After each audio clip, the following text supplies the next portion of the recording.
Hello, today I'll read from the book of 2 Samuel, the first chapter. The book of 1 Samuel helps. I finished reading. Um, I finished to read. Now I will start the 2 Samuel, the chapter 1. Okay.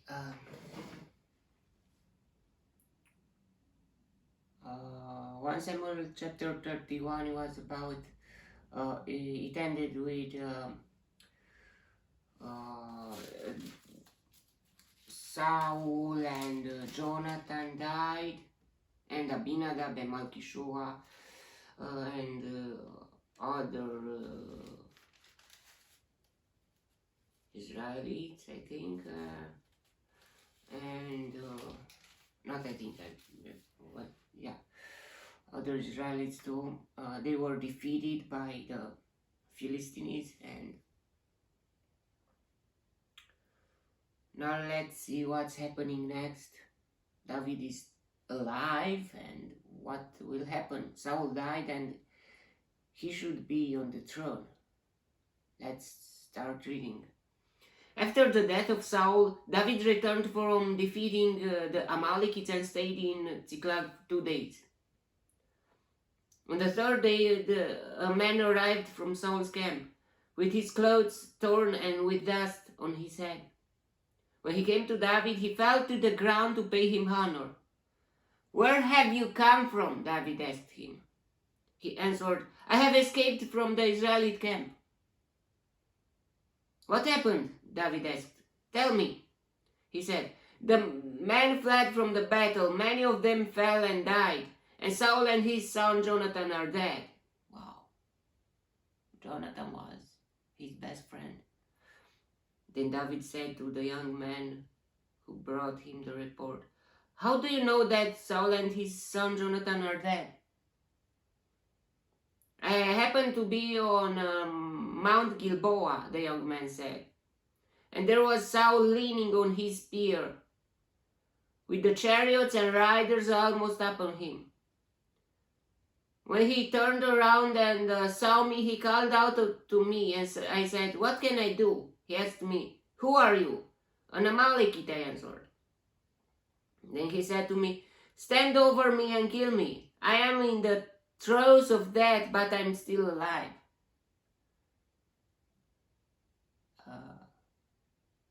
He's lying. And he don't know how to lie. David knew Saul. Saul didn't want to be killed by an uncircumcised man. Never.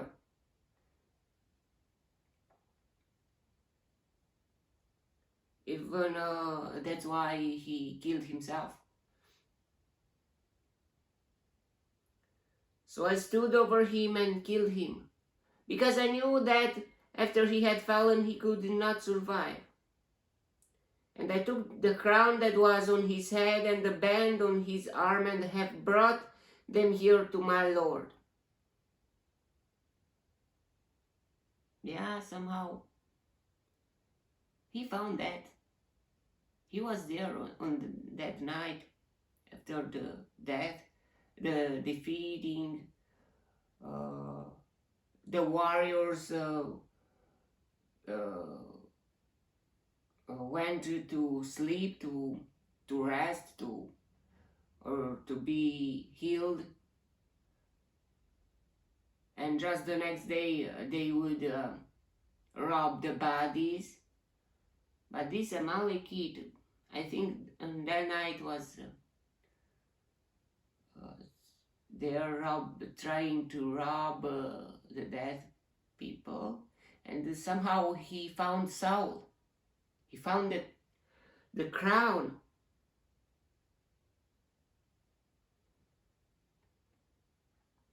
And the band on his arm. Then after that they found Saul, but he didn't say that they found a crown or that. And he's still saying something. Maybe he saw something. Maybe he was there somewhere when, or maybe he saw his body that he killed himself or something like that. I don't know. Because even the armor bearer killed himself too.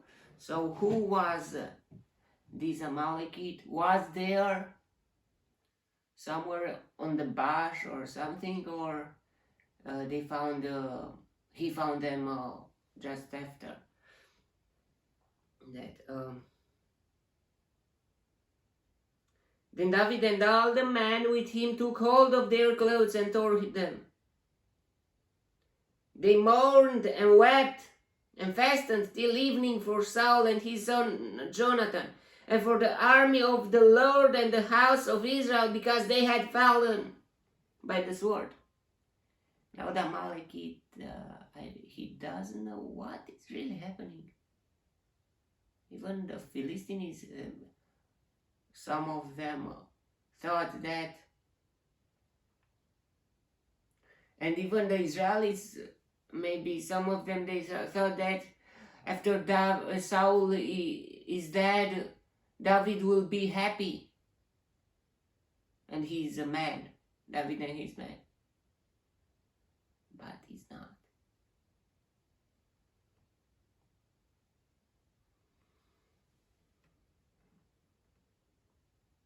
David said to the young man who brought him the report, "Where are you from?" "I am the son of an alien, an Amalekite," he answered. David asked him, "Why were you not afraid to lift your hand to destroy the Lord's anointed?" Then David called one of his men and said, "Go strike him down." So he struck him down and he died. For David had said to him, "Your blood be on your own head. Your own mouth testified against you when you said, 'I killed the Lord's anointed.'"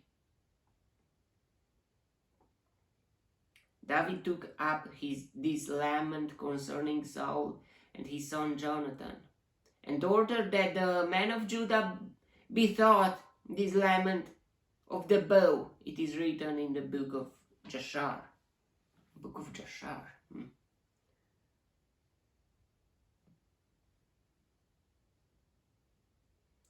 Your glory, O Israel, lies slain on your heights. How the mighty have fallen. Tell it not in Gath. Proclaim it not in the streets of Ashkelon. Lest the daughters of the Philistines be glad. Lest the daughters of the uncircumcised rejoice. O mountains of Gilboa, may you have neither dew nor rain, nor fields that yield offerings of grain. For there the shield of the mighty was defiled, the shield of Saul no longer rubbed with oil. From the blood of the slain, from the flesh of the mighty, the bow of Jonathan did not turn back. The sword of Saul did not return unsatisfied. Saul and Jonathan, in life they were loved and gracious, and in death they were not parted. They were swifter than eagles. They were stronger than lions. O daughters of Israel, weep for Saul, who clothed you in scarlet and finery, who adorned your garments with ornaments of gold.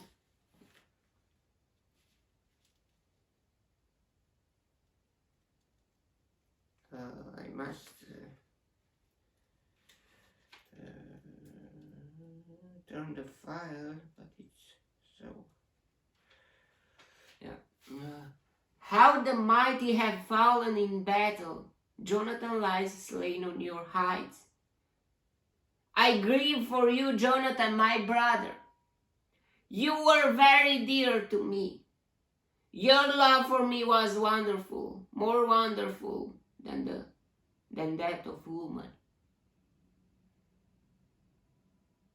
There was a true friendship about there, and some people think that they were gay or something, but God don't allow that, and the Israelites didn't allow that, and it was forbidden. And uh, not just that, each of them had women too, and not just one. David had more. Uh, and was I don't think it was about that. But two men can be friends without sexual desire or something like that. That is just should be just between man and woman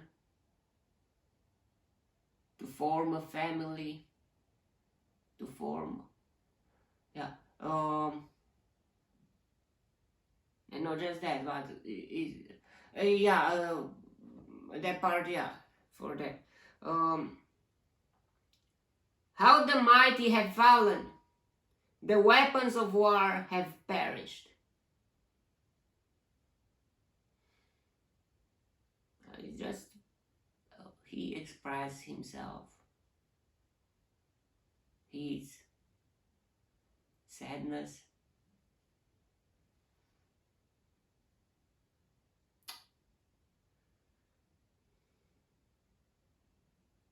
Yeah, how can be a joy when the Israel king dies, even if he was an enemy, without a leader, without an army of Israel. The Israel country is weak. And some people didn't know that, yeah, things should be changed. But without, even if would be, now it's a bit different, it's about democracy. But before, even if it would be a leader, a bad leader, yeah, it's not okay. But without that, could be worse, way much worse.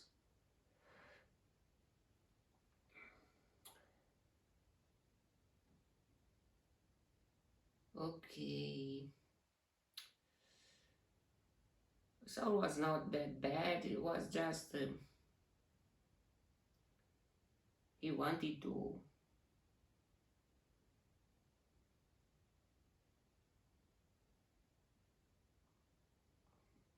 win this, to keep his throne. And for him, David was a threatening, and he was the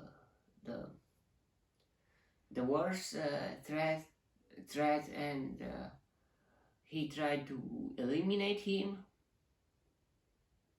because he knew that he was the chosen one after him, because Saul was the first chosen one, and he knew that David was his replacement, so he wanted to kill him, to destroy him, that his throne to be there, that his glory, that his ego, because of his ego, he lost himself, and he even didn't care anymore about how would he win. He didn't care about the sacrifices, the things, the way to obtain what he wants. Okay.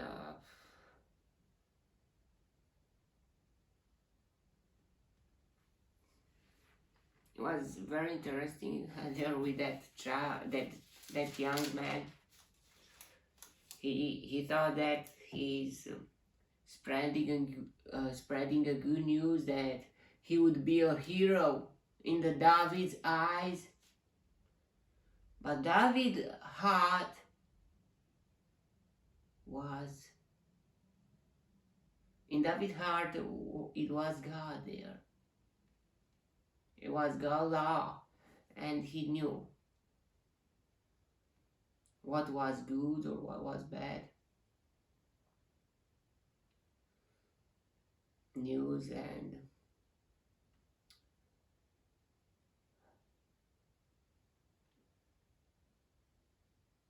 that was the chapter. May the God bless me and protect me, and may the God protect us from ego, for our own ego, to not lose ourselves. Okay, may the God bless me, protect me, and delight me in the next chapter too. And if He wants, you will see me there too. God bless you all, and goodbye.